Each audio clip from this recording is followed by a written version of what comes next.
Board. Hello and welcome to another Beyond Shakespeare exploring session. Today we will be looking at the play The Famous History of Sir Thomas Wyatt, known as Sir Thomas Wyatt, with the coronation of Queen Mary and the coming in of King Philip, as it was played by the Queen's Majesty's servants, written by Thomas Dekker and John Webster. This play was published in 1607, but it takes place about 50 years earlier, or starts in 1553. It's a history play, so we're going to very briefly set the scene. The boy king, Edward VI, is 15 years old. He has never ruled without a regency council, and he is dying. He doesn't have any male heirs. The obvious heirs are his sisters, his older sisters, Mary and Elizabeth.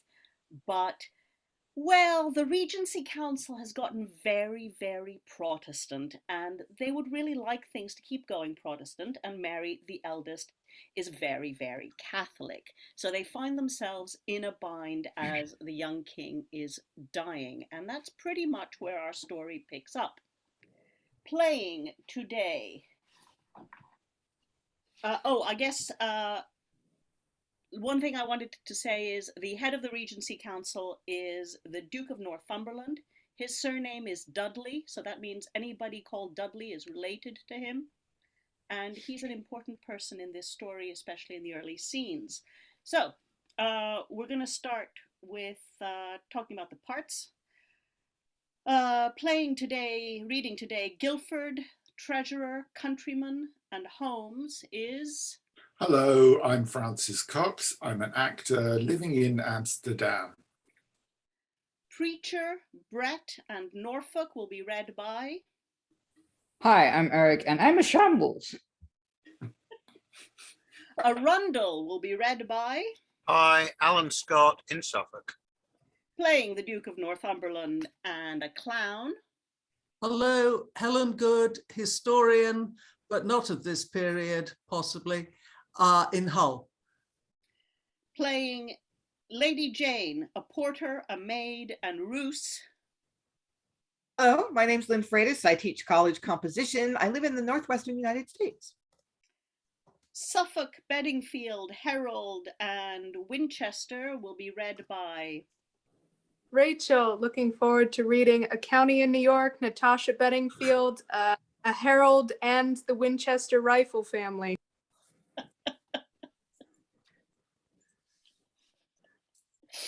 Okay.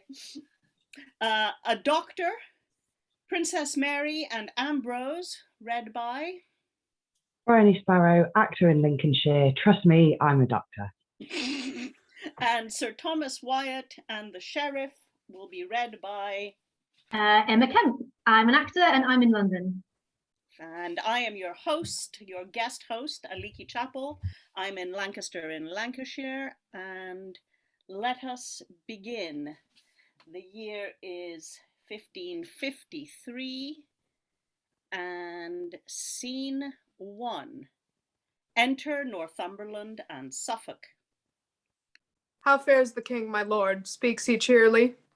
Even as a dying man whose life, like to quick lightning, which is no sooner seen but is extinct. Is the king's will confirmed? Aye, that's the point we level at. But oh, the confirmation of that will, 'tis all. That will confirm my daughter queen. Right. And my son is married to your daughter. My lord, in an even plain way, I will derive the crown unto your daughter's head. What, though the king hath left behind 2 sisters, lawful and immediate heirs, to succeed him in his throne, lies it not in our power to contradict it? Have we not the king and council's hands unto it? Tut, we stand high in man's opinion and the world's broad eye. Enter Sir Thomas Wyatt. Here comes Sir Thomas Wyatt. Sir Thomas, booted and spurred, whither away so fast? It boots me not to stay, when in this land rebellion bears such sway. God's will a court, 'tis changed since noble Henry's days. You have set your hands unto a will you well may call it. So wills Northumberland, so wills great Suffolk, against God's will, to wrong those princely maids.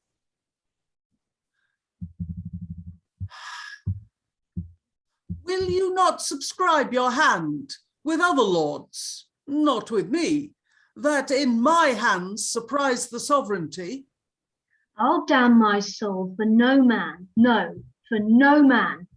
Who at doomsday must answer for my sin? Not you, nor you, my lords. Who named Queen Jane in noble Henry's days? Which of you all durst once displace his issue? My lords, you whet your knives so sharp to carve your meat that they will cut your fingers. The strength is weakness that you build upon. King is sick, God mend him. Aye, God mend him. But were his soul from his pale body free? Adieu, my lords, the court no court for me. Farewell, I fear thee not. The fly is angry, but he wants a sting. Of all the council, only this perverse and peevish lord hath denied his hand to the investing of your princely daughter. He's idle and wants power. Our ocean shall these pretty brooks devour. Ah, here comes his highness doctor. Enter doctor. How fares his highness?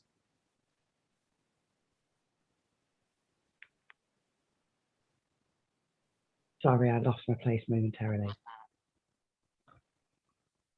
Gone too far. Page 3. Got it, sorry. His body is past help. We have left our practices to the divines, but that they may cure his soul. Past physics help. Why then past hope of life? Here comes his highness preacher. Life, reverend man. Enter preacher. Life, though death his body do dissever. Our king lives with the king of heaven forever. Dead. Send for heralds, call me pursuivants. Where is the king at arms? In every market town proclaim Queen Jane. Best to take the opinion of the council. Oh, you are too timorous. We in ourselves are par sufficient.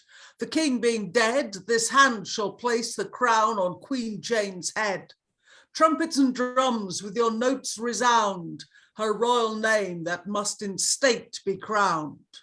Exeunt Suffolk and North, enter Guildford and Jane. Our cousin king is dead. Alas, how small an urn contains a king. He that ruled all even with his princely breath is forced to stoop now to the stroke of death. Heard you not the proclamation? I hear of it, and I give credit to it. What great men fear to be, their fears grow greater. Our fathers grow ambitious, and would force us sail in mighty tempests, and are not lords of what they do possess. Are not they thy thoughts as great? I have no thought so rank, so grown to head as our father's pride. Troth, I do enjoy a kingdom having thee, and so my pain be prosperous in that. What care I, though a sheepcote be my palace, or fairest roof of honor? See how thy blood keeps course with mine. Thou must be a queen, I me a queen. The flattering bells that shrilly sound at the king's funeral with hollow hearts will cowardly call thee sovereign, for indeed thou wouldst prove but an usurper. Who would wear fetters, though they were all of gold, or be sick, though his faint brows, for the wearing of a nightcap, wore a crown? Thou must assume a title that goes on many feet, but 'tis an office wherein the hearts of scholars and of soldiers will depend upon thy hearse. Were this rightly scanned, we scarce would find a king in any land. Enter Arundel. Honour and happy reign attend the new majesty of England. To whom, my lords, bends this your awe? To your grace, dread sovereign. You are, by the king's will and the consent of all the lords, chosen for our queen. God, methinks you sing my death in parts of music's loudness. 'Tis not my turn to rise. Enter Northumberland, Suffolk, with the purse and the mace, with others. The voice of the whole land speaks in my tongue. It is concluded your majesty must ride from hence unto the Tower, there to stay until your coronation. Oh God, Why sighs your majesty? my lord and father, I pray tell me, was your father's father e'er a king? Never, and it like your grace. Would I might still continue of his line, not travel in the clouds. It is often seen a heated blood that covets to be royal leaves off ere it be noble. My learned, careful king, what must we go? We must. Then it must be so. Set forward then. A dead march and pass around the stage, and Guildford speaks. The Tower will be a place of ample state.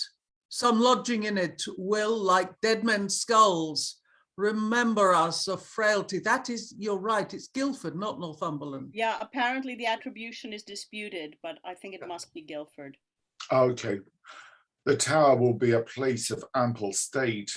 Some lodgings in it will, like dead men's skulls, remember us of frailty.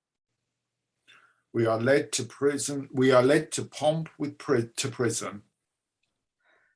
O prophetic soul, lo, we ascend in our chairs of state like funeral coffins in some funeral pomp, descending to their graves. But we must on. How can we fare well to keep our court when prisoners keep their cave? A flourish exeunt omnes. So that was a very brisk plot set up there with a great deal of foreshadowing. Any thoughts on how we might stage this, how we feel about this as a story? Francis, and then it doesn't muck about, does it? I mean, it sets the stage right from the get-go. There's no kind of speechifying at the beginning. And I was just struck by how somber Guildford and Jane are. It's like they kind of know they're on the path to death. Yeah. Lynn.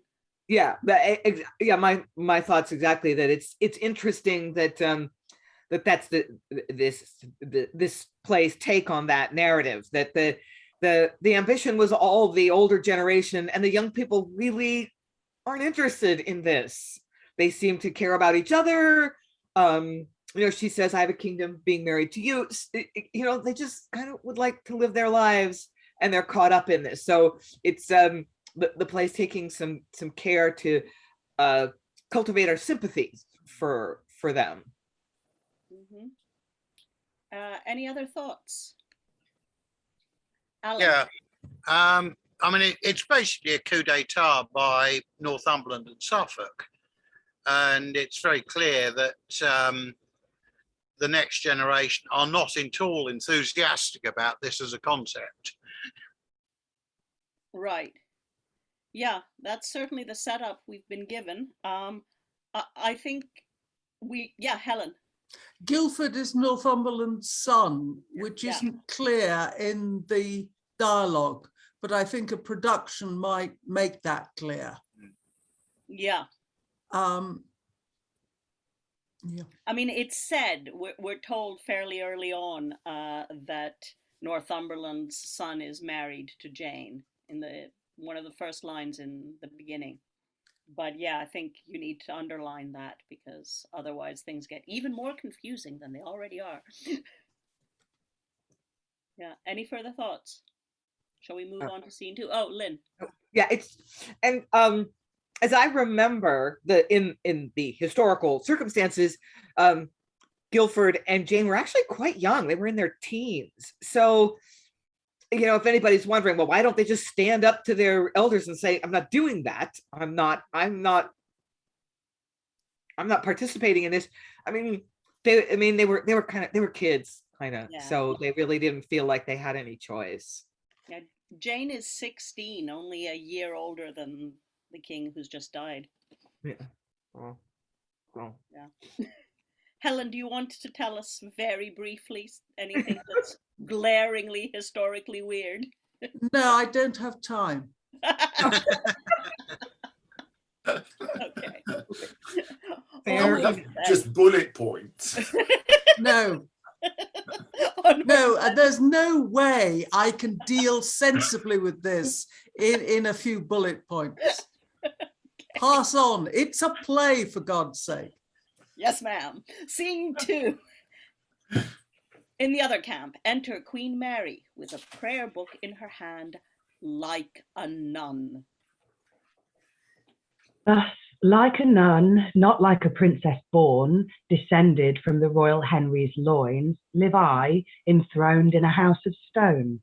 My brother Edward lives in pomp and state, I in a mansion here all ruinate.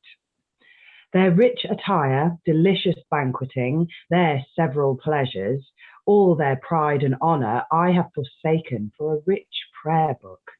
The golden mines of wealthy India is all as dross compared to thy sweetness. Thou art the joy and comfort of the poor, the everlasting bliss in thee we find. This little volume enclosed in this hand is richer than the empire of this land. Enter Sir Henry Bedingfield. Pardon me, madame, that so boldly I press into your chamber. I salute your highness with the high style of queen. Queen? May it be I, or jest you at my lowering misery? Your brother is dead, and you, the Catholic queen, must now succeed. I see my God at length hath heard my prayer. You, Sir Harry, for your glad tidings, shall be held in honour and due regard. Enter Sir Thomas Wyatt. Health to the Lady Mary. And why not Queen, Sir Thomas? Ask that of Suffolk Duke and great Northumberland, who, in your stead, hath crowned another. Another Queen? Sir Thomas, we alive, the true immediate heir of our dread father. Nothing more true than that. Nothing more true than you are the true heir. Come, leave this cloister and be seen abroad. Your very sight will stir the people's hearts and make them cheerly for Queen Mary cry. One comfort I can tell you.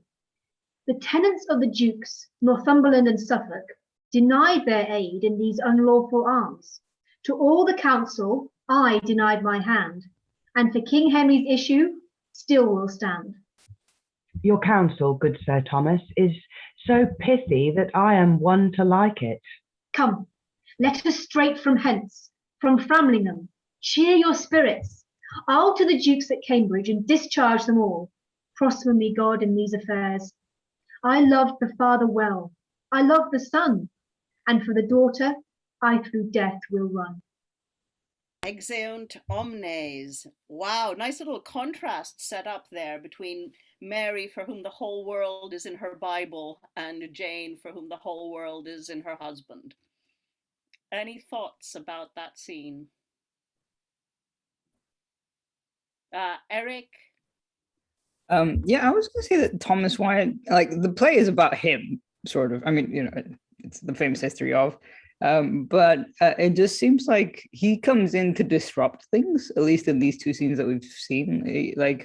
There's a status quo going on, or like some dynamic tension between two characters, and then he comes in to sort of ruin things, or I don't know, subvert and toss things, blow things up in the air. And then in the second scene, he's kind of, I don't know, pretty much the same thing. He's like, we have to go and do, he's basically moving the plot forward. Yeah. Also, he's presented as following his conscience. Yeah. Lynn?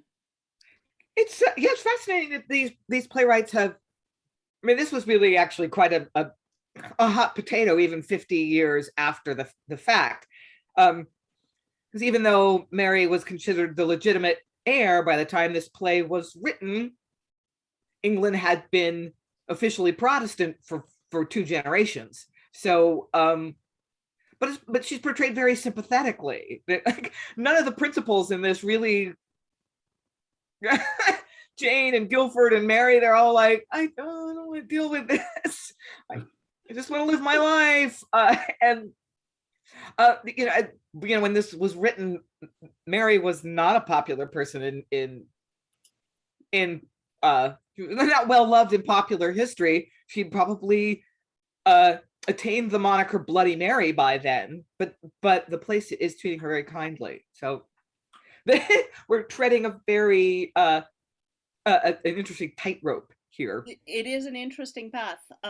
Briony. I don't think he's treating her that kindly. She's said pretty much that she was praying for the king to die. That's not, she's definitely seems to be more calculating at this point. I mean, it's interesting to think about the play in which, what Eric will remember, Eric always remembers, the play about Elizabeth waiting to hear of Mary's death and how she received that. I think, was it called the disastrous reign, or no, Rachael. I was actually going to bring up that play because it does remind me, if you know not me, you know nobody, that one. And I was going to say that, that scene, I mean, we have so much more to read, but it feels already like it might be a nice, like, companion piece, because we have 2 other queens and it comes before in time, I guess the history isn't, whatever it is, but in terms of like thematic plays, it might work. Yeah. And I think, in contrast really to, in some ways, to the troublesome reign of Queen Elizabeth, that was that play, we have very little doubt what's going on. This is a play that's going to tell us the history as it chooses to tell it. Here we go, bang, bang, bang. We have very clear characters, very clear motives, and the plot is just moving right along, isn't it? So, let's see what happens next. Scene 3. Enter Northumberland, Suffolk, Brett and soldiers, and Arundel. Where's Captain Brett? Here, my lord. Are all our numbers full? They are, my lord. See them arraigned. I will set forward straight. Honourable friends and native peers that have chosen me to be the leader of these martial troops to march against the sister of our late dead sovereign, bear witness of my much unwillingness in furthering these attempts. I rather joy to think upon our ancient victories against the French and Spaniard, whose high pride we levelled with the waves of British shore, dyeing the haven of Britain with guilty blood, till all the harbour seemed a sanguine pool. Or we desire these arms were now at war against the perfidious northern enemy, who, trembling at our first shock, voice and sight, like cowards turned their backs with shameful flight. Ah, but these rich spoils are past. We are now to go, being native friends, against a native foe. In your hands we leave the Queen elected. She hath seizure the Tower. If you be confident, as you have sworn yourself true liegeman to her Highness, she, no doubt, with royal favour will remunerate the least of your deserts. Farewell. My tears into your bosoms fall, with one embrace, I do include you all. My lord most loved, with what a mourning heart I take your farewell. Let the after signs of my employment witness, I protest, did not the sacred person of my queen, whose weal I tender as my soul's chief bliss, urge my abode, I would not think it shame to trail a pike where you were a general. But wishes are in vain. I am bound to stay. An urgent business calls your grace away. See, on my knees I humbly take my leave, and steep my words with tears. Kind Arundel, I bind thee to my love. Once more, farewell. Heavens give your grace success. Commend us to the Queen and to your son. Within 1 week, I hope, war will be done. Come, lords, shall us march? Aye, aye, for God's sake on. 'Tis more than time, my friends, that we were gone.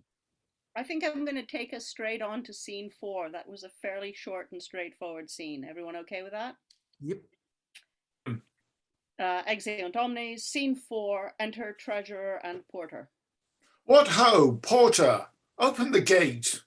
I beseech your honor to pardon me. The council hath given strict command, not any shall pass this way. Why, you idle fellow, am I not sent upon the Queen's affairs, commanded by the lords? I know you, and know you not that I am treasurer. Come, open the gate. You do you know not what? Well, my lord, I do adventure on your word the duke's displeasure.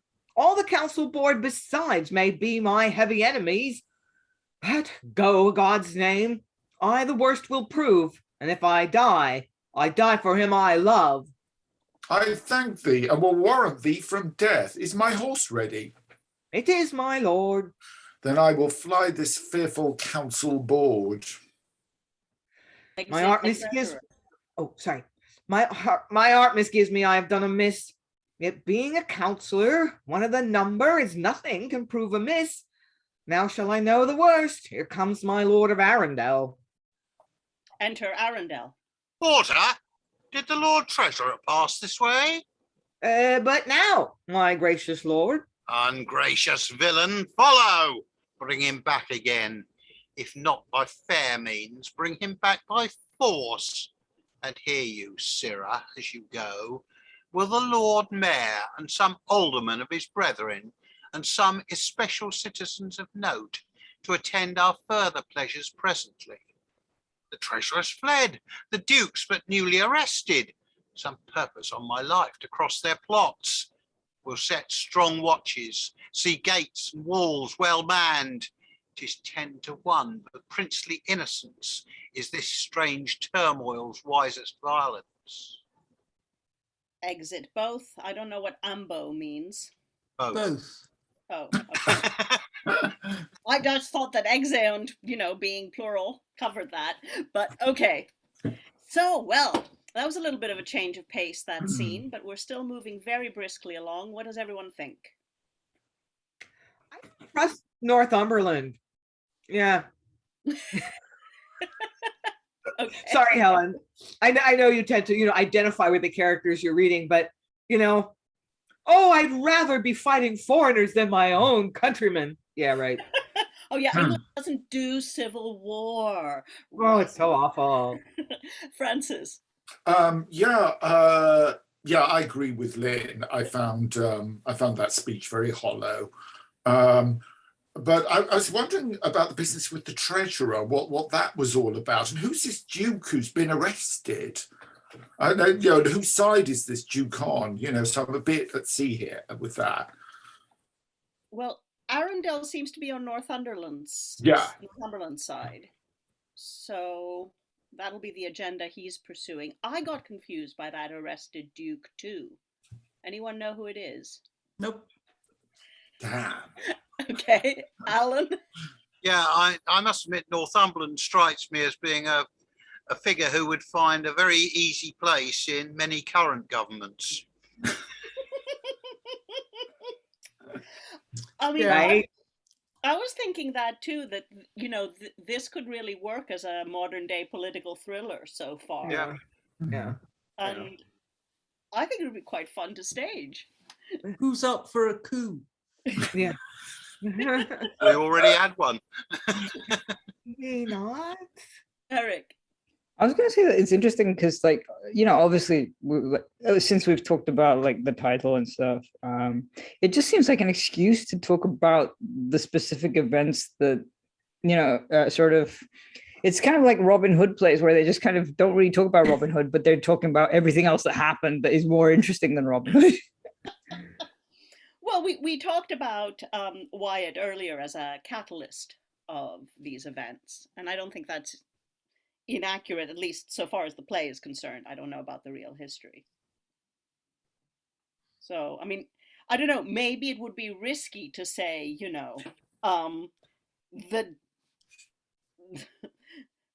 anything that would reek too much of the Protestant Catholic conflict as a title. Like, I don't know, how Queen Mary came to the throne or whatever.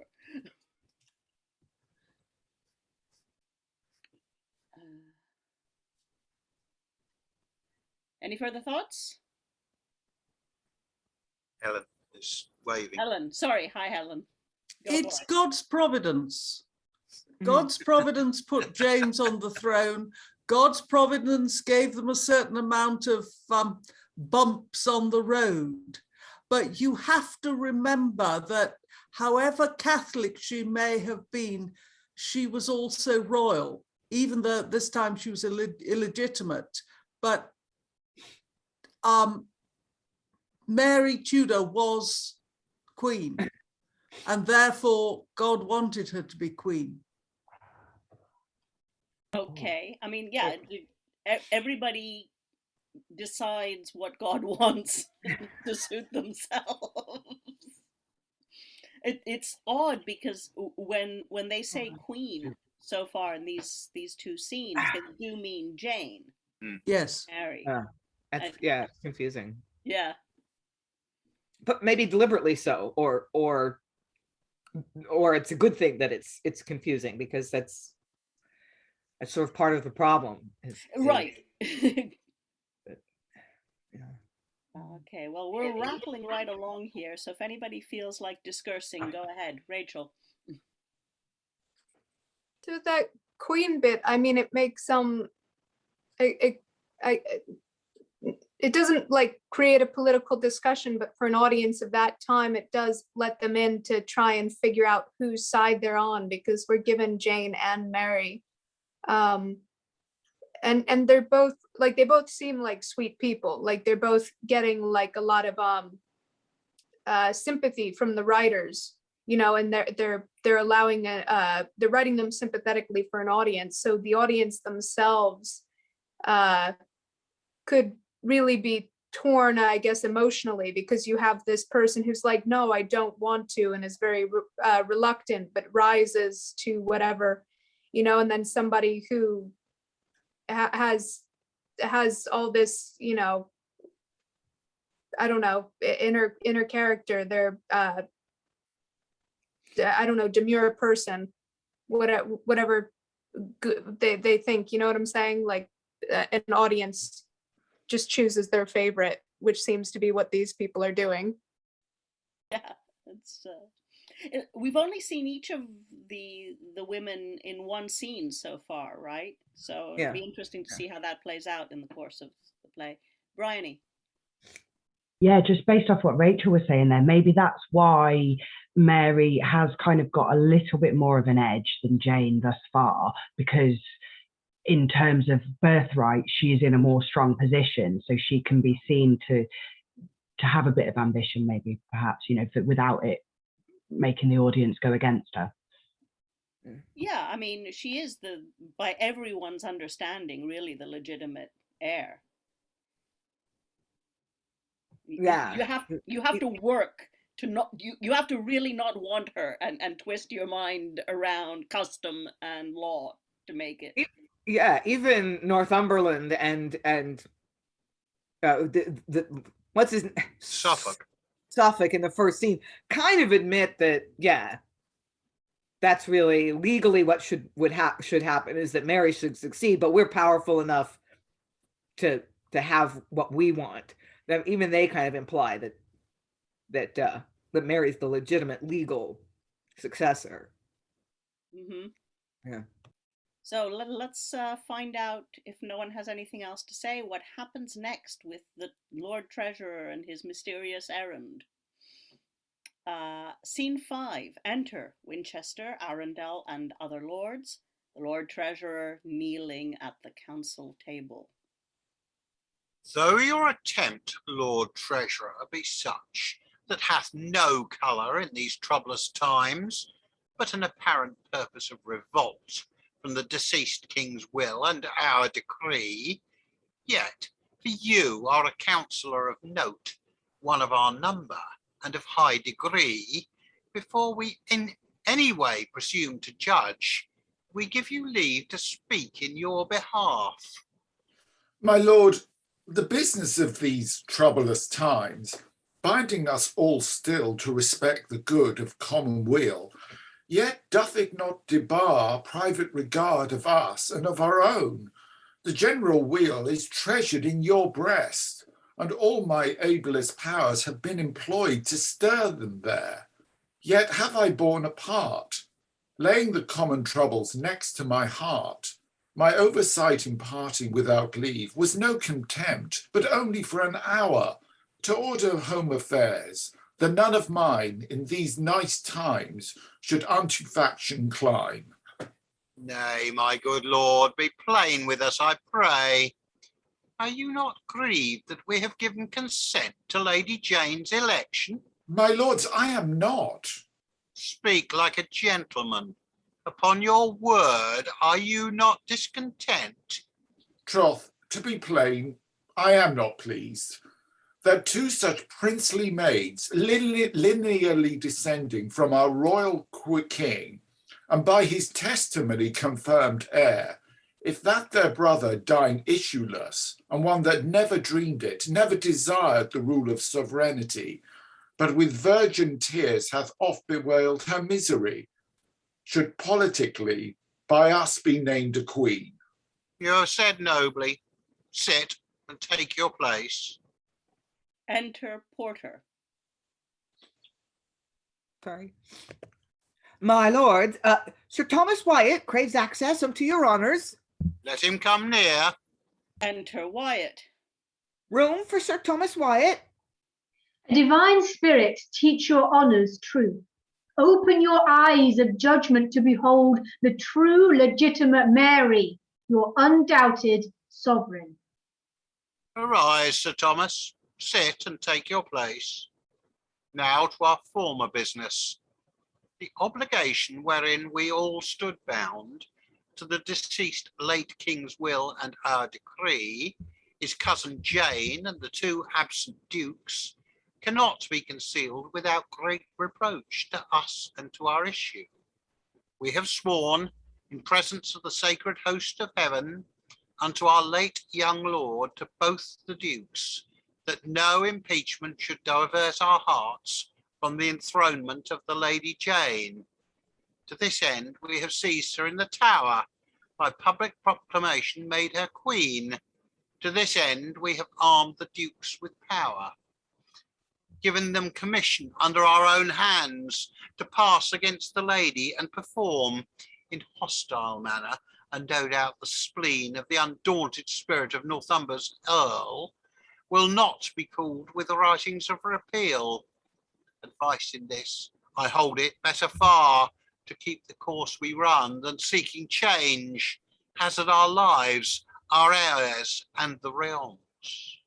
In actions roving from the bent of truth, we have no precedent thus to persist, but the bare name of worldly policy. If others have ground from justice and the law, as well divine as politic agreeing, they are for no cause to be disinherited. If you not 7 years since to that effect swore to the father to maintain his seed, what dispensation hath acquitted you from your first sacred vows? You'll say the will extorted from a child. Oh, let mine eyes in naming that sweet youth observe their part, pouring down tears sent from my swelling heart. God's mother, I turn child, but I'll go on. Say that the will were his, forced by no trick, but for religious love his simple act. yet note how much you err. You were sworn before to a man's will, and not a will alone, but strengthened by an act of Parliament.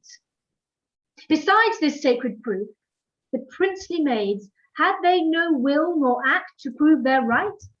Have birthrights no privilege, being a plea so strong as cannot be repelled but by plain wrong? Nor were you touched. The lady in tower, alas, she's innocent of any claim, trust me.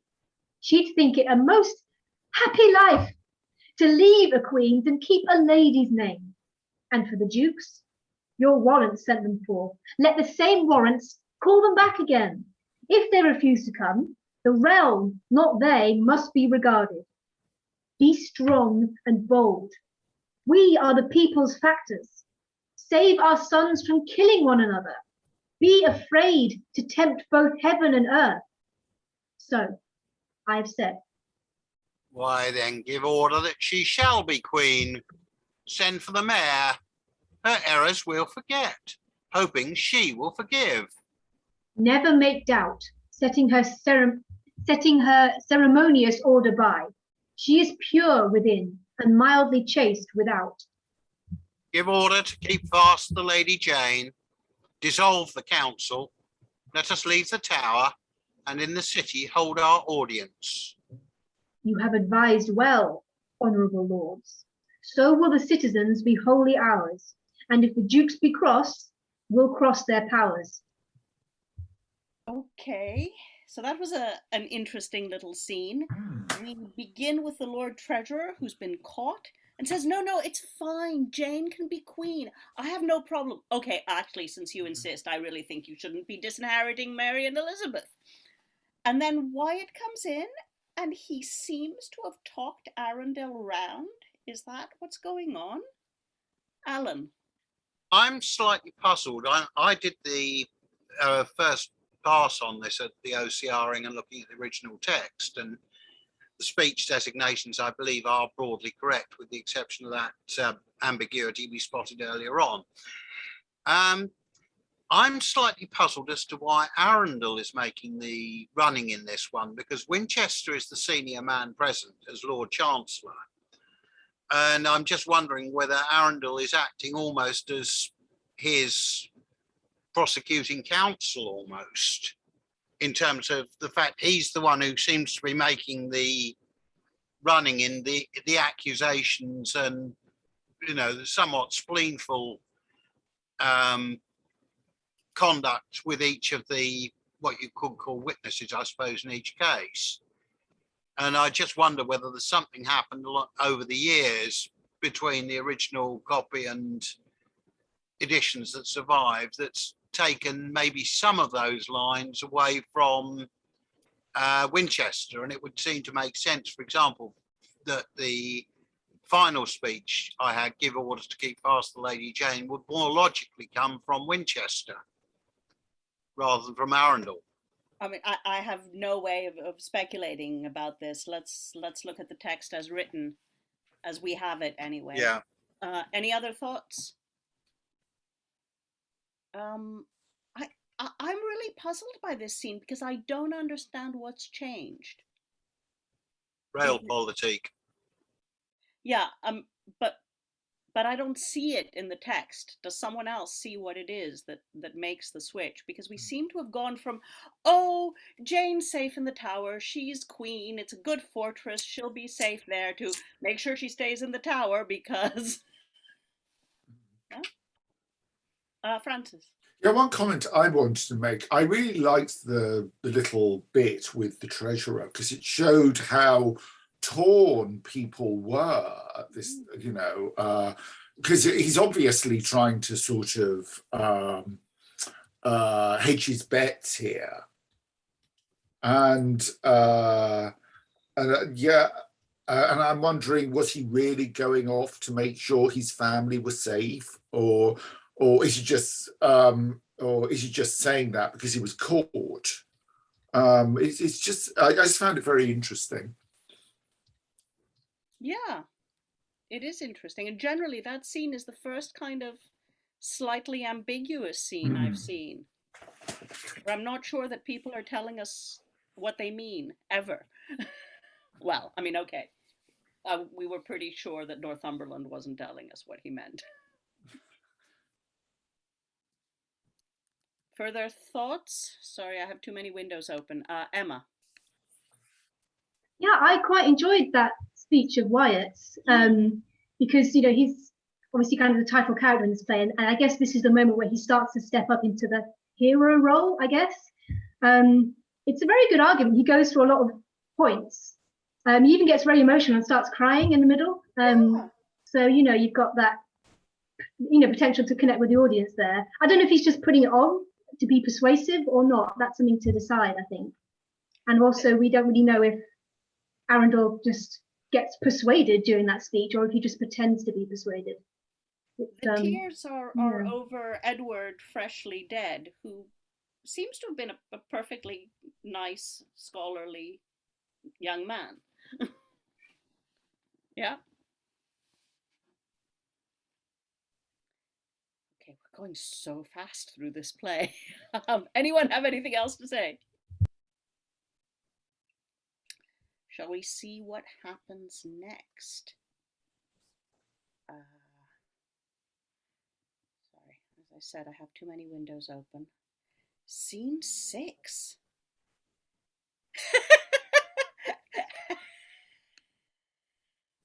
Helen's just put something in the chat. I'm sorry. I'm assuming that's a joke. No?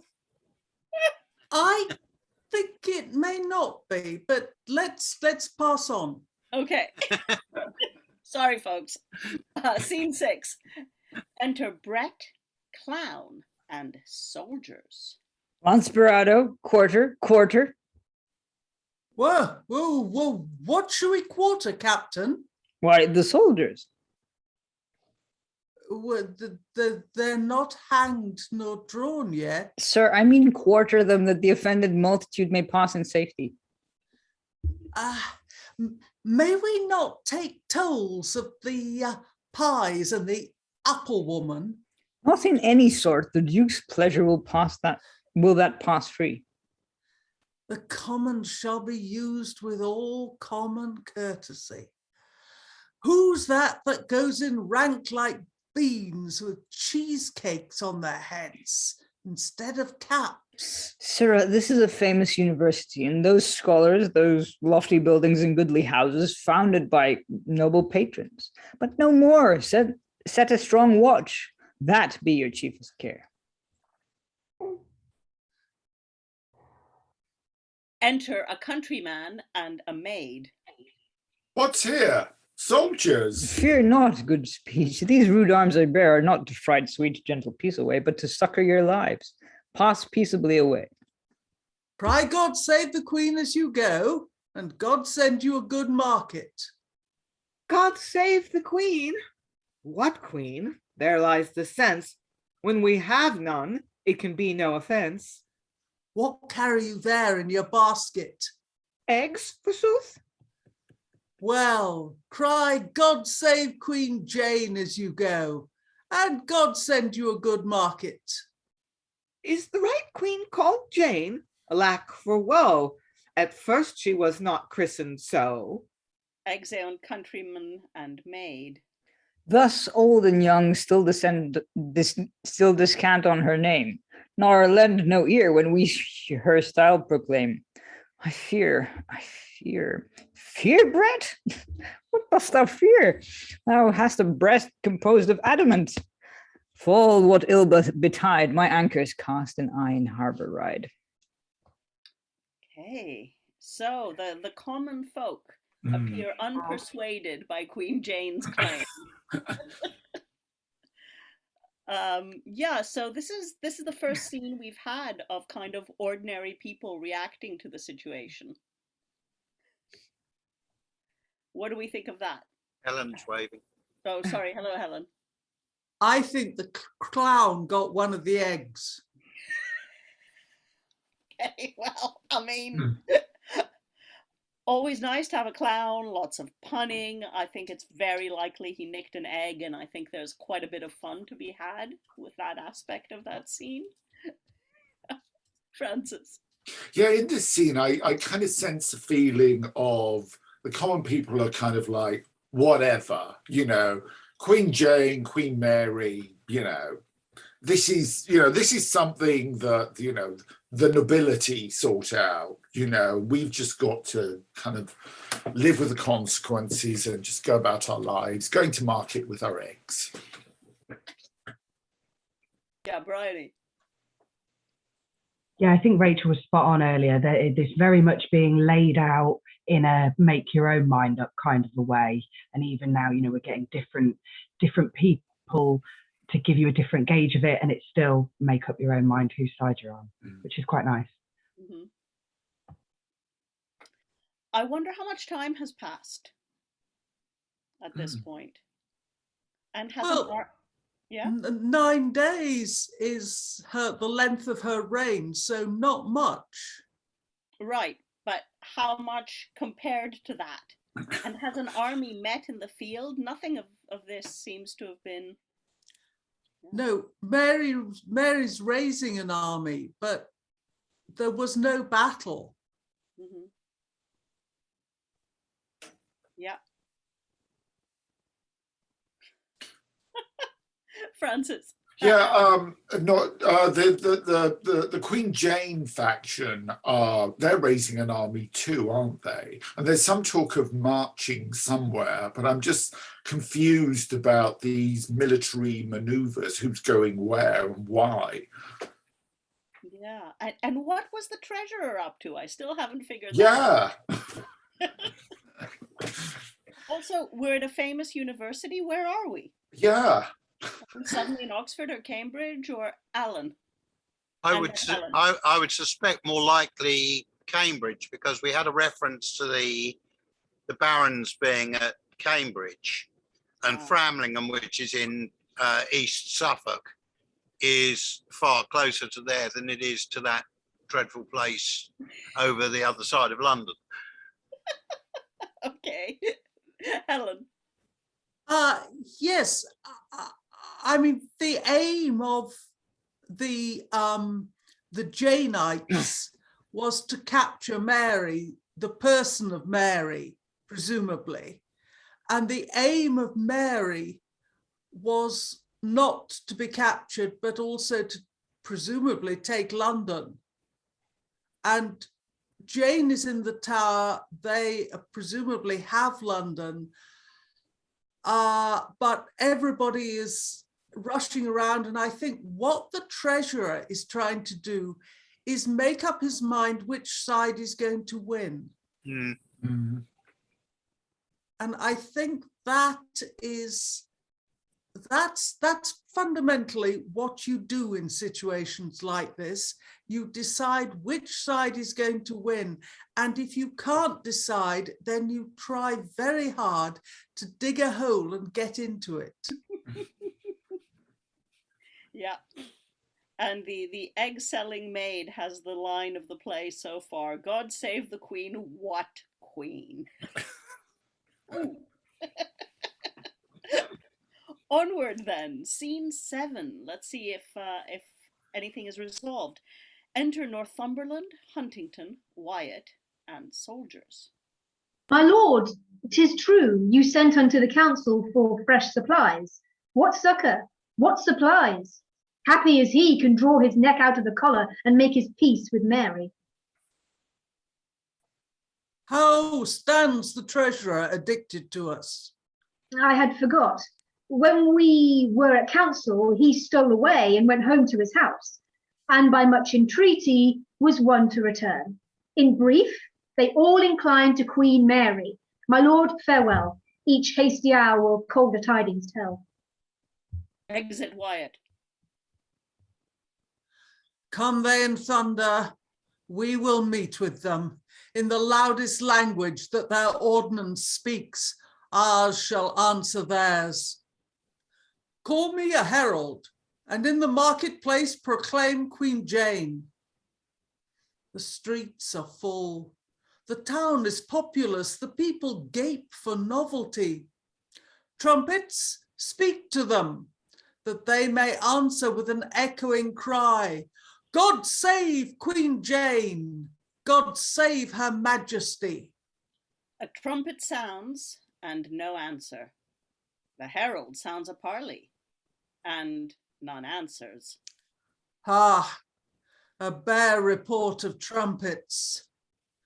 Are the slaves hoarse, or want they heart to speak? Ay, oh me.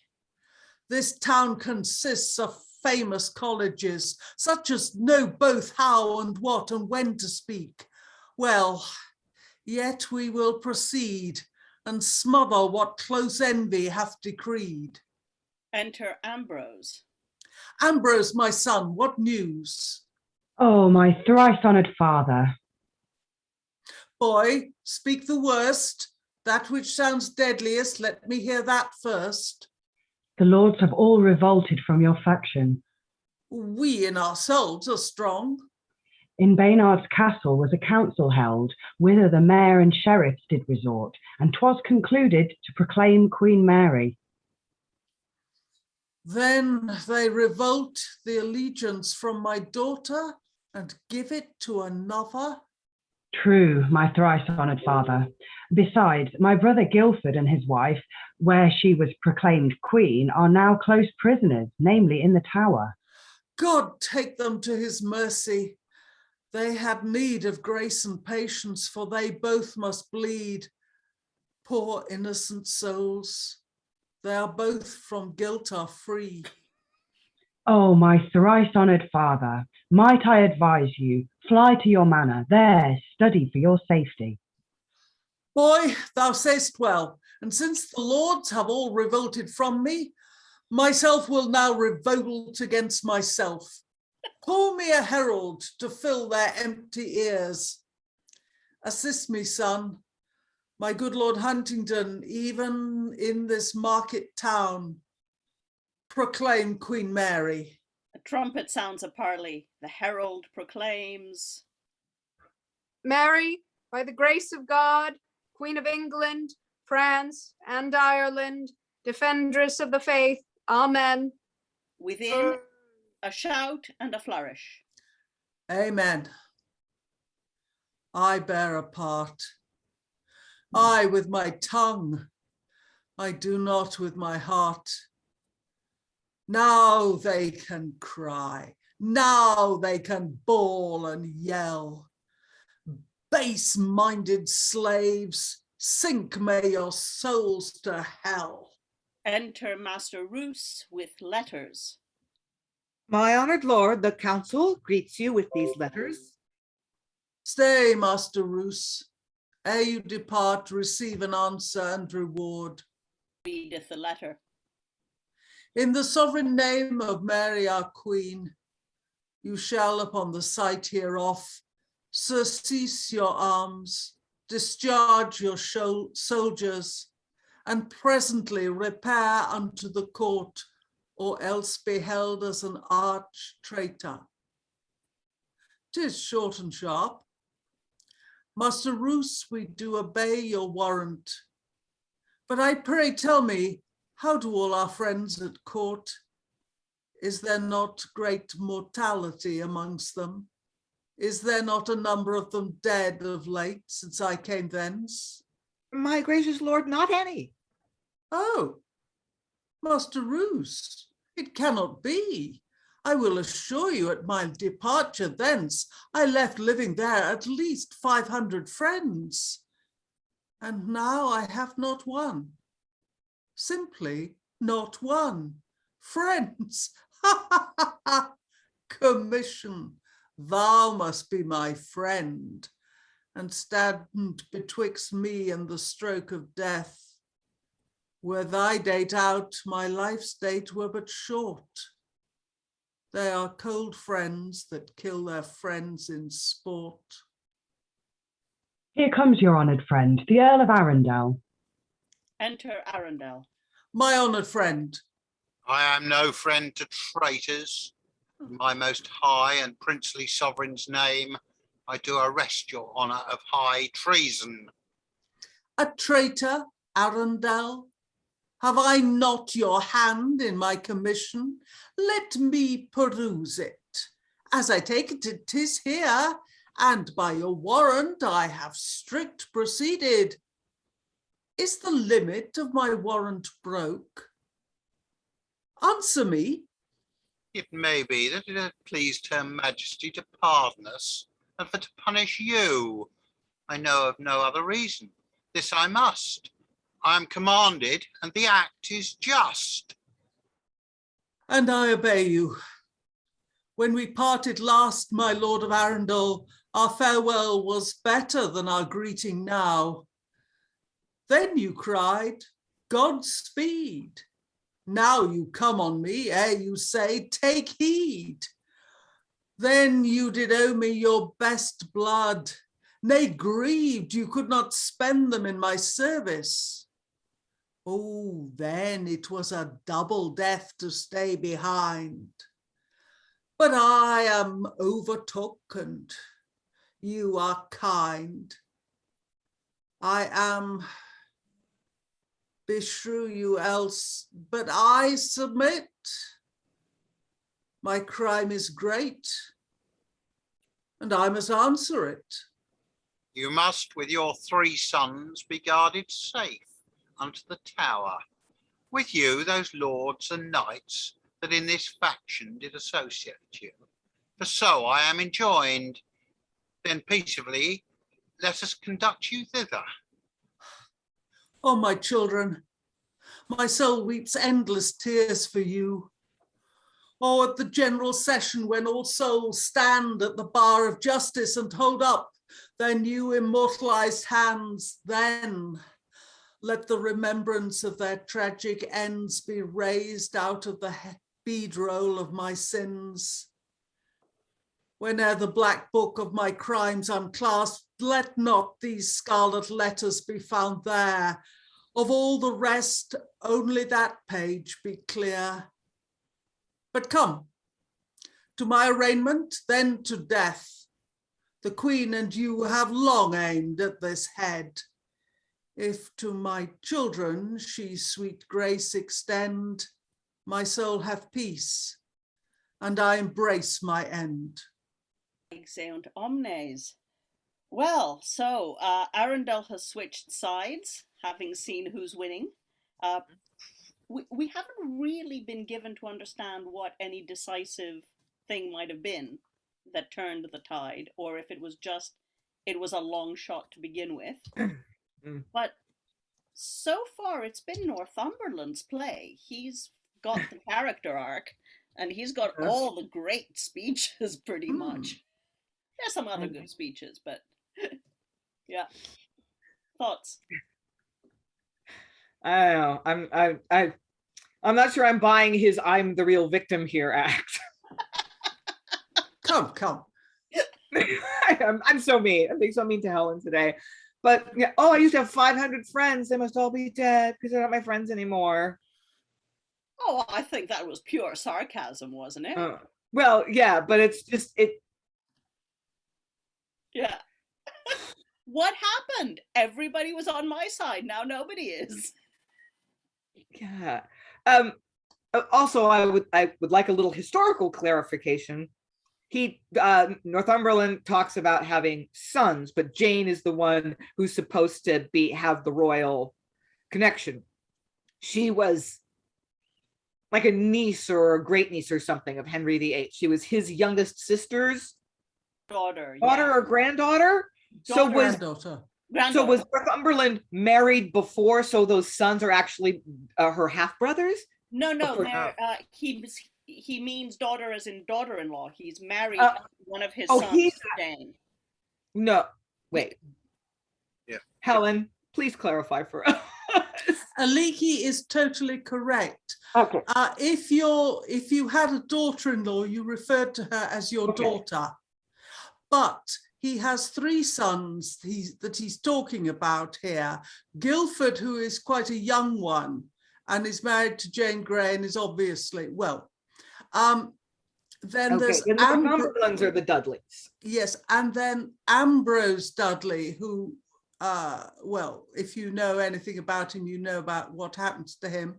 And Robert Dudley, who Lord Robert Dudley, who also has interesting things happen to him as well.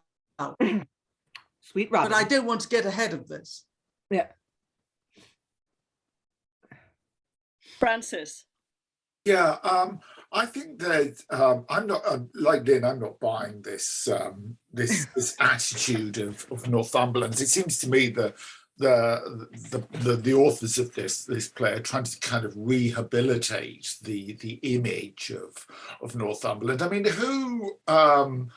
mean, what kind of person sort of puts their daughter on the throne, kind of uses her as a puppet, in such a treacherous place as the court of the monarch of England? Helen. A man of ambition. Exactly. A man of ambition for his family, a man of ambition for his religion, a man of ambition for his country. Treason ne'er succeeds. You ask the reason. If it succeed, there's none dare call it treason. Yeah. I mean, had he succeeded, it would have been a different play. Yeah. Yeah. Presumably he might. History isn't written by the winners, but it is written for the winners. A couple of interesting things there. One is, speaking to his motives, what would have happened to him anyway? Maybe he feared Mary coming to the throne regardless because she would take revenge of some kind, or he thought she might. But also, it's interesting that we're talking about the religion because it's barely been mentioned. Yeah. Other than Mary's prayer book and saying she was like a nun. And someone called her Catholic Mary, Wyatt, I think. Yeah, but it is, considering it was such an enormous factor in the politics of the day, it is really being downplayed. Yeah, we're going for pure realpolitik pretty much. Rachael.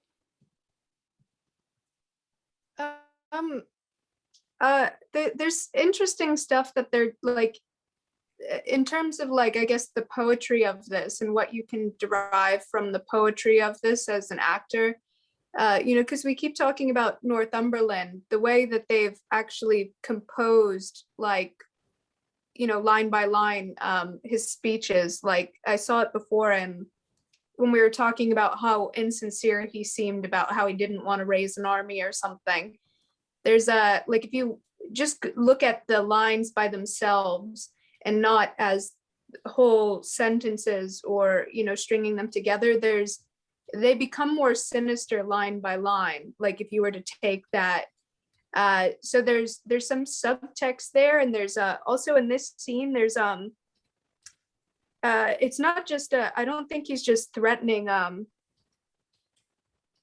I don't think he's just fighting back about being taken in as prisoner or saying that you're a traitor to Arundel. I think he is asserting some authority, saying like I think he's not saying that his daughter is still queen, but he's talking about, have I not your hand in my commission, that there's, and by your warrant, have I strict proceeded, things like that. If you just broke it down line by line, he could still be playing with, I still have power. I have a warrant for your arrest here and I'll take you in and you'll be talking to my queen, maybe, even if it's a hollow threat, maybe you could still play that as an act. I think warrant for my commission doesn't mean warrant for your arrest. I think it means, didn't you sign the piece of paper that gave me power? Aren't you complicit in my plot as well? Helen. Yeah, Jane had a whole Privy Council, which was effectively Edward's Privy Council. And they all signed up to it and commissioned Northumberland. They all signed Northumberland's warrant to raise an army and to see Jane crowned. This is what he's talking about. Yeah. He's trying to take some of them down with him, or at least is suggesting that they should be taken down with him. Or possibly that they come back to his side. I don't know. But William Cecil signed it. He denied it later, but he did. It's fascinating to me that they all did, because it seems such a stretch that they would have expected to get away with this. Yeah. Lynn. Yeah, but wasn't it Francis who was saying a minute ago, maybe it especially, we've got 2020 hindsight, it seems like such a long shot to us now, but maybe they felt like they had no choice because they had all been important operatives in trying to shift the country radically in the Protestant direction, and Mary was Catholic and sort of increasingly piously Catholic as her life progressed, and she was going to take revenge on them in any case. Maybe they felt like their lives weren't really safe with her on the throne, so we're going to put everything on the cast of one die because we're toast either way. Rachael. Maybe to that of how this is such a long shot, maybe it's, because they are nobility and they're not really legitimately, I guess, in line for whatever, that I guess, like, even though this is long after the Magna Carta, I mean, we know where we've wound up in terms of government. Maybe this is some sort of monarchy versus, I guess, oligarchical figures. And it could be that move towards more democracy, because I mean, this is, we've said that this is like 50 years after this has happened. So maybe it's trying to set up an explanation for the current setup of government, or like things like, I don't know, maybe you have more merchants and stuff like that. And I don't know. Let's see what else emerges. We've got a couple of scenes left to go today. So, scene 8, enter Suffolk.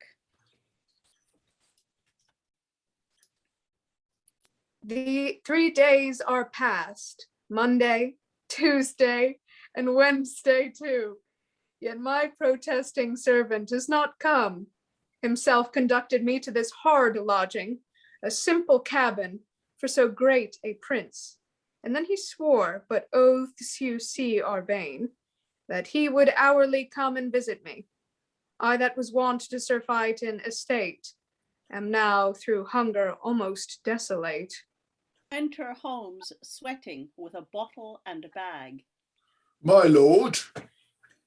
Ned Holmes, speak. Hast thou brought me meat? With much ado, my lord. Meat, bread, and wine. While you refresh yourself, I will record the cause of my long stay. I prithee do. Need bids me eat, and need bids me hear thee too. The night I left you in the hollow tree, my house was searched. Go on, go on. And I no sooner entered, but attached, threatened the rack. And if I did not yield your gracious self into their graceless hands. And thou hast done't. Thou hast betrayed me. Done it? Oh, betray you? Oh, no. First would I see my loved wife and children murdered and tossed on spears before I would deliver your grace unto their hands, for they intend your death. Go on, go on. And offered 1,000 crowns to him that can bring news of your abode. 'Twas offered in my hands, which I beseech may stop my vital breath when I am feed with gold to work your death. Enter sheriff and officers. See, yonder sits the Duke. I kiss thee in requital of this love. And in requital of so great a grace, I kiss your hand that dares to kiss my face. So Judas kissed his master. Seize the Duke. Ha me. Ned Holmes, we are undone. Both thou and I betrayed. My lord, late Duke of Suffolk, in her highness' name, I do arrest you of high treason.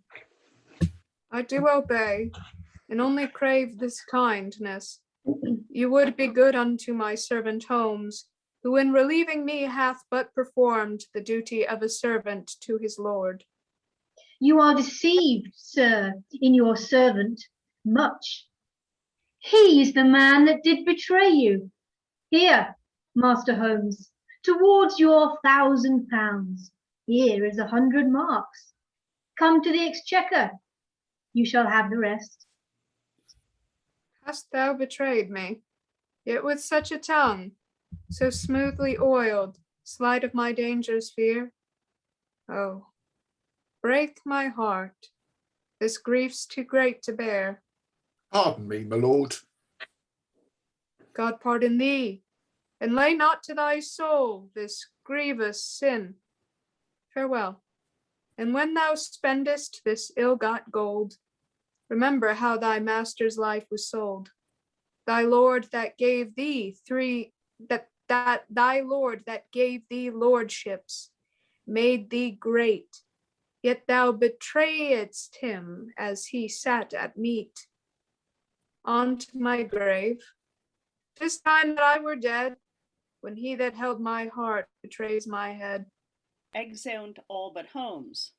God, that I was ever born.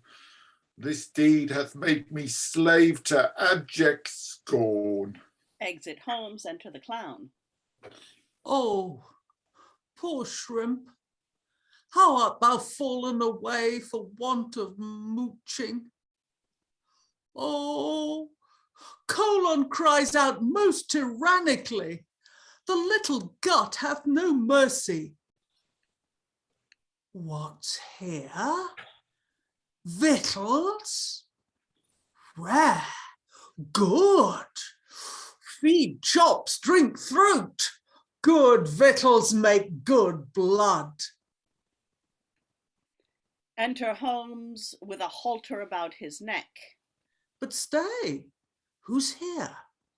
More sheriffs, more searchers? No, this is Holmes that betrayed his honest master. How with a halter about his neck? I hope he doth not mean to hang himself. I'll step aside. This is the place where I betrayed my lord. This is the place where oft I have relieved. And villain, I betrayed him to the jaws of death.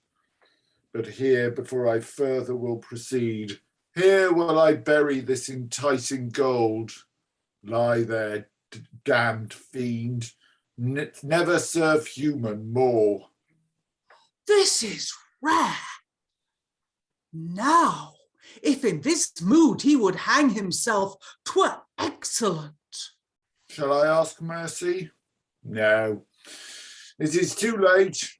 Heaven will not hear. I am desperate. He strangles himself. So. A very good ending. Would all false servants might drink of the same source. Gold. You are first mine. You must help to shift myself to some counterfeit suit of apparel, and then to London. If my old master be hanged, why so? If not, why rustic and lustic. Yet, before I go, I do not care if I throw this dog in a ditch. Come away, dissembler. Oof, this cannot choose but be £100. It weighs so heavy. Exit clown. Wow, what a fascinating scene. I feel like we're being a little bit pointed out as the clown, or at least I felt that way, a little bit hypocrite lecteur there. I was like, yes, I'm enjoying this. Gruesome, oh goody, and gold too. Yeah. Briony. That was so dark. That's like the darkest clown I think we've ever, certainly the one I've ever read.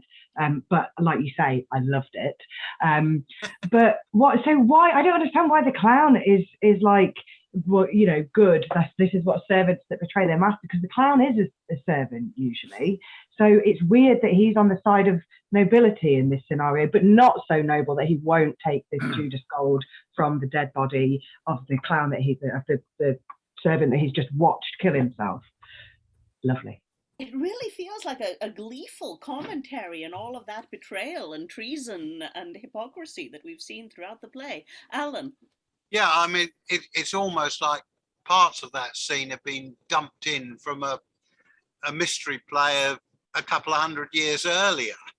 You know, oh, yeah, well, the sequence with Judas always works quite nicely. Let's repurpose it slightly and dump it in here. Right? 30 pieces of silver and everything. And I mean, the other thing that occurred to me was when he's given 100 marks, and repairs the exchequer for the rest. And I'm thinking, yeah, and if you believe that, you'll believe anything. Francis. It happened. Yeah, the thing that this scene underlines for me, at least, is the elasticity of people's allegiances during these uncertain times like this, where there's a shift in the power dynamics. Yeah, because Holmes betrays his master, gets all this money, and then he's like, "Oh, I betrayed my master. I better kill myself. I'm a terrible person." It all happens so quickly. Yeah, stuff does happen. Yeah, I'm not really sure what to make of it, because I mean, yes, Holmes is being figured as Judas who betrayed his master. Suffolk is no Jesus. He made his, you know, you might say he wanted to make his daughter queen because he was invested in a Protestant succession, because Protestantism was the true faith and the Pope was the Antichrist and all of that. But he's a traitor. He's a traitor. He's going against the will of the previous king, Henry VIII. And he's diverting the line of succession. I mean, one of the reasons this play keeps trying to have its cake and eat it is, even though Mary's reign was not well loved by the time this was written, if the coup had succeeded, and if the House of Dudley or the House of Northumberland had become the royal line, the line of succession would have been diverted from Elizabeth. The only way to Elizabeth was through Mary. So even though Mary was Catholic and not a popular monarch, we had to have that period of her reign to get to Elizabeth, who we are always concerned to valorize. Right.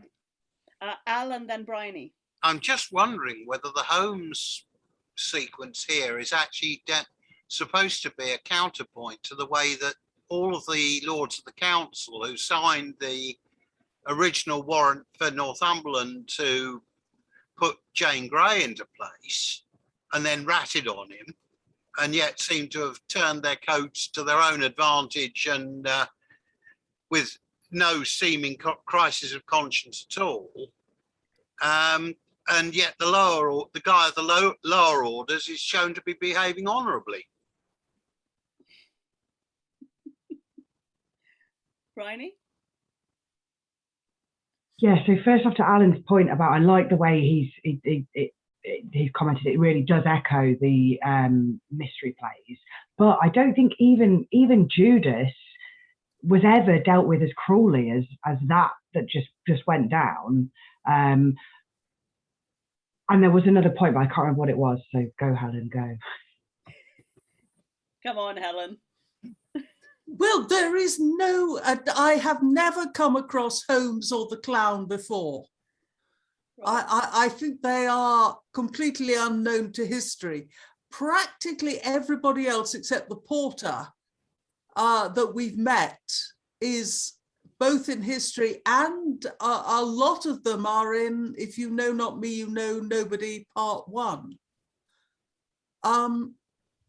So here I can only say it's wonderful for the clown. I'm really fearful, though, that he's going to get into some sort of trouble. I'm really afraid that part 2 is not going to go quite so well for the clown. I think his happiness may be at the height. But I mean, they did. The rebellion, as we must call it, fell apart very fast in 9 days. And the reason it fell apart was entirely due to the fact that Mary proved to be extraordinary, competent and sensible and capable, and that's not in this play. It really isn't at all. It seems to fall apart for no reason. Very quickly, Briony, and then we'll move on to the last scene today. Yeah, just I wonder whether or not the unnecessarily cruel nature of that last scene is kind of a pointed observation at how everybody was kind of flip-flopping and trying to choose their side right now, and you know, they're that for the grace of God go any of them. Yeah. So scene 9, our last scene for today. Here comes Queen Mary. Enter Queen Mary, Winchester, Norfolk, Pembroke, Wyat, Arundel, and attendants. By God's assistance and the power of heaven, after our troubles we are safely set in our inheritance, for which we do subscribe the praise and benefit to God. Next, thanks to you, my lords. Now shall the sanctuary and the house of the Most High be newly built, the ancient honours due unto the church, buried within the ruined monasteries, shall lift their stately heads and rise again. To astonish the destroyer's wandering eyes, zeal shall be decked in gold. Religion, not like a virgin robbed of all her pomp, but bravely shining in her gems of state, like a fair bride, be offered to the Lord. To build large houses, pull no churches down. Rather, enrich the temple with our crown. Better a poor queen than the subjects poor. May it please your grace to give release unto such ancient bishops that have lost their honours in the church affairs. We have given order to the Duke of Norfolk to release them. Your Sacred Highness will no doubt be mindful of the late oath you took at Framlingham. Oh, my Lord Arundel, we remember that, but shall a subject force his prince to swear contrary to her conscience and the law? We here release unto our faithful people our entire subsidy, due unto the crown in our dead brothers' days. The commonalty shall not be overburdened in our reign. Let them be liberal in religion, and we will spare the treasure to themselves. Better a poor prince than the nation poor. The subject's treasure is the sovereign's store. What is your Highness' pleasure about the rebels? The queen-like rebel, mean you not Queen Jane? Guildford and Jane with great Northumberland and haughty Suffolk's Duke. The Duke of Suffolk is not yet apprehended. Therefore, my lords, some of you most dear to us in love, be careful of that charge. The rest we'll leave for trial of the other prisoners. The Lady Jane, most mighty sovereign, allied to you in blood, for she's the daughter of your father's sister, Mary, the Queen of France, Charles Brandon's wife. Your niece, your next of blood except your sister, deserves some pity. So doth youthful Guildford. Such pity as the law allows to traitors. They were misled by their ambitious fathers. What son to obey his father proves a traitor must buy his disobedience with his death. My Lord of Winchester still thirsts for blood. Wyat, no more. The law shall be their judge. Mercy to mean offenders we'll ostend, not unto such that dare usurp our crown. Count Egmont, the ambassador from Spain, attends your Highness' answer. brought those letters sent from the Emperor in his son's behalf? In the behalf of lovely princely Philip, whose person we have shrined in our hearts at the first sight of his delightful picture. That picture should have power to tingle love in royal breasts. The darts of love are words, pictures conceit. He'll prevail by any. Your counsel, lords, about his foreign business. I say, and it like your royal majesty, a royal treaty to be confirmed, and I allow the match. Allow it, lords. We have cause to thank our God that such a mighty prince, as Philip is, son to the emperor, heir to wealthy Spain, and many spacious kingdoms, will vouchsafe. Vouchsafe, my lord of Winchester? Pray, what? To grace our mighty sovereign with his honourable title. To marry with our queen, mean you not so? I do. What then?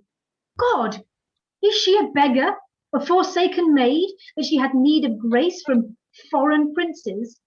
By dear God, by God's dear mother, God, pardon, swear I, methinks she is a fair and lovely prince. Her only beauty, were she of mean birth, able to make the greatest potentate. Aye, the great emperor of the mighty Cham, that hath more nations under his command than Spanish Philips like to inherit towns, to come and lay his sceptre at her feet, and to entreat her to vouchsafe the grace to take him and his kingdom to her mercy. Wyatt, you are too hot. And you too proud. Vouchsafe, base! I hope she'll not vouchsafe to take the emperor's son to her dear mercy. Proceed, my lord of Winchester, I pray. Then still I say we've cause to thank our God, that such a mighty prince will look so low as to respect this island and our queen. Pardon me, madam. He respects your island more than your person. Think of that. Wyatt, you wrong the affection of the prince, for he desires no fortresses nor towns, nor to bear any office, rule, or state, either by person nor by substitute, nor yet himself to be a counsellor in our affairs. What need he, noble lords, to ask the fruit when he demands the tree? No castle, fortresses, nor towers of strength. It boots not, when the chiefest tower of all, the key that opens unto all the land, I mean our gracious sovereign, must be his. But he will bear no office in the land, and yet will marry with the queen of all, nor be of counsel in the realm's affairs, and yet the queen enclosed in his arms. I do not like this strange marriage. The fox is subtle, and his head once in, the slender body easily will follow. I grant he offers you, in name of dower, the yearly sum of 70,000 ducats, besides the 17 famous provinces, and that the heir succeeding from your loins shall have the sovereign rule of both the realms. What? Shall this move your highness to the match? Spain is too far for England to inherit, but England near enough for Spain to woo. Have not the kings of England, good Sir Thomas, espoused the daughters of our neighbouring kings? I grant your predecessors oft have sought their queen from France, and sometimes too from Spain, but never could I hear that England yet has been so base to seek a king from either. 'Tis policy, dear queen, no love at all. 'Tis love, great queen, no policy at all. Which of you all dares justify this match, and not be touched in conscience with an oath? Remember, I beseech you, King Henry's last will and his act at court. I mean that royal court of parliament, that does prohibit Spaniards from the land. That will and act to which you all are sworn, and do not damn your souls with perjury. But that we know thee, Wyatt, to be true unto the crown of England and to us, thy over boldness should be paid with death. But cease, for fear your liberal tongue offend. With one consent, my lords, you like this match? We do, great We sovereign. do, great sovereign. Call in Count Egmont, honourable lords. Enter Egmont. We have determined of your embassy, and thus I plight our love to Philip's heart. Embark you straight, the wind blows wondrous fair, till he shall land in England, I'm all care.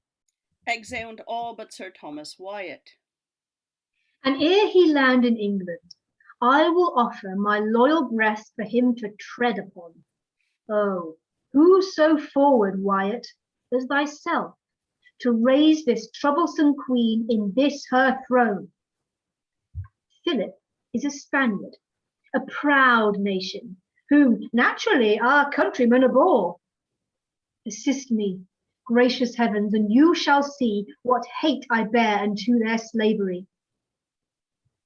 I'll into Kent, there muster up each friend to save this country and this realm defend. Exit Wyat. Wow. And with the conclusion there of Mary's struggle for the throne, we see the setup for the next half of the play's conflicts, with Wyat objecting mightily to Philip as her husband. I'm going to ask you to combine your final thoughts on the first half of the play with your thoughts about the scene just past.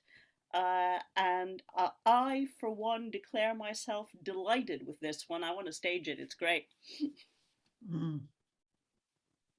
Alan. It's certainly moving at a good pace. There's no messing around. And I think would hold the attention of a modern audience, despite the fact it's dealing with things that probably only a small proportion of the audience have got any real knowledge of the history of. They'll have heard of a few of the names, but I very much doubt they've got any depth, because I don't think this period's in the national curriculum. So anyone under about 40 has probably got zip knowledge of it. Probably just as well, judging by Helen's face. Briony. Yeah, I think as far as histories go, I'm finding this a lot more palatable than some which are still more popularly performed, shall we say. It's got a nice pace to it, and let's face it, none of them are that true to history. Some are more true to history than this, granted, but none of them are ever perfect. There's always some liberties taken. So yeah, I'm enjoying it. And that clown, that was just the darkest thing ever, and I loved it. Who wants to go next? Rachael. Yeah, I do like that this one. I love when we have a play that's not a sausage fest. I love when we get actual historical queens in to say their to have their say about things, even if they're being used by all these different nobles, like the way Queen Jane's being portrayed in this. I do love that dark Reaganomics, early modern Reaganomics clown scene of the trickle down. Glad to see that it works just as poorly then as it has been now, I guess. Not exactly glad, but you know what I mean.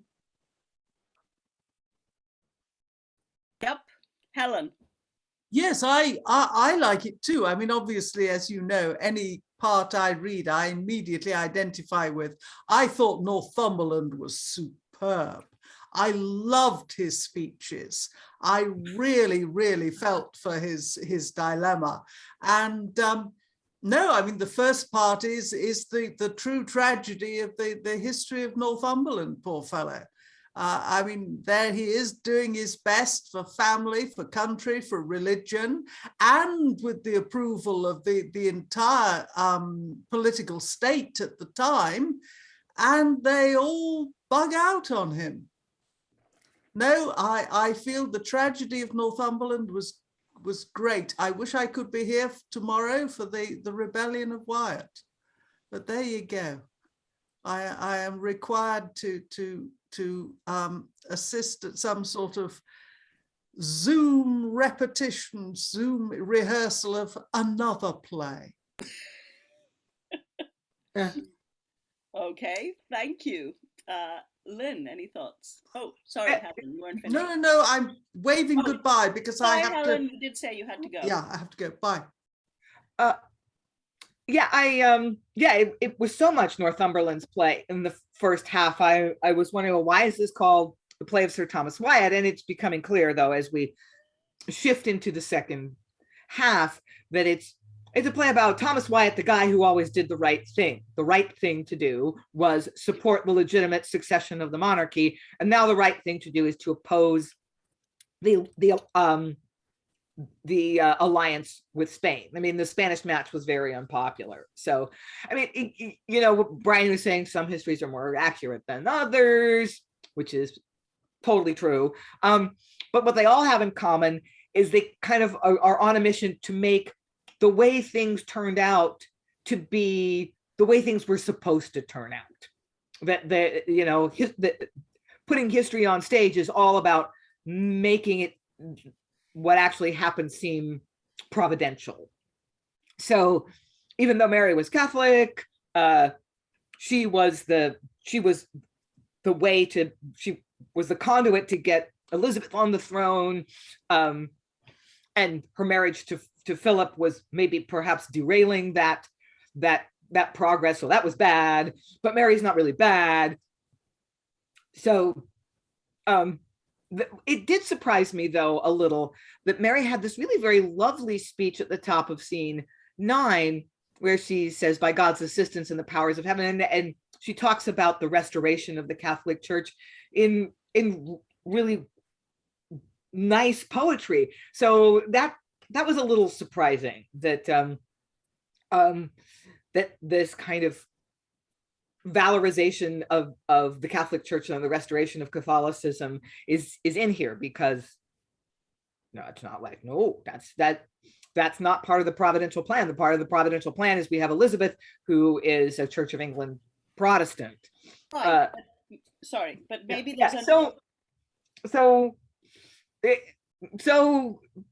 as histories goes, this is really quite workable.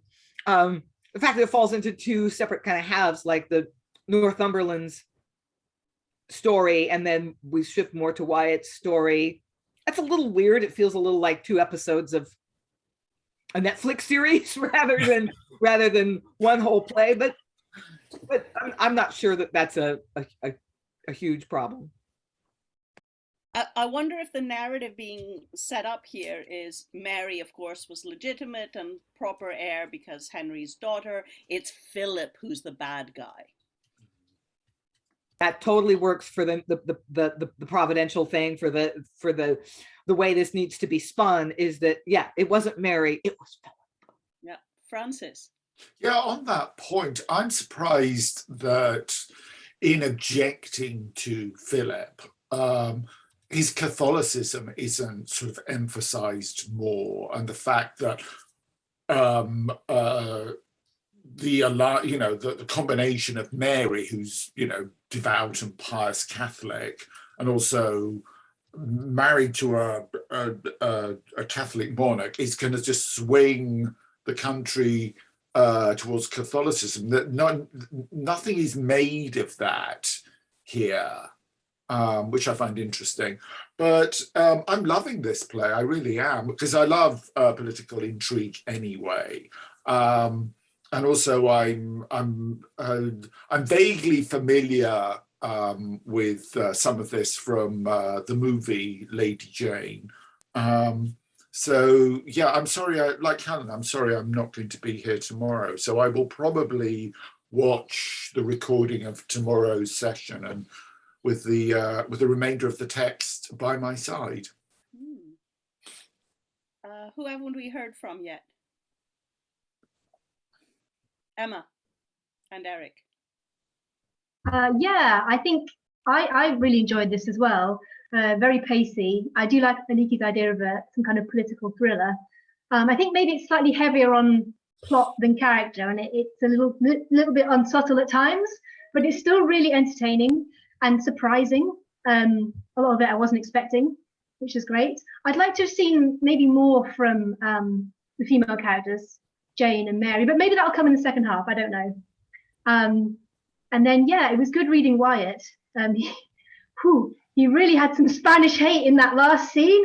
Wow, I think you have to just, work out handle and manage all of that in a production. But obviously, there's still more to read, so we'll see.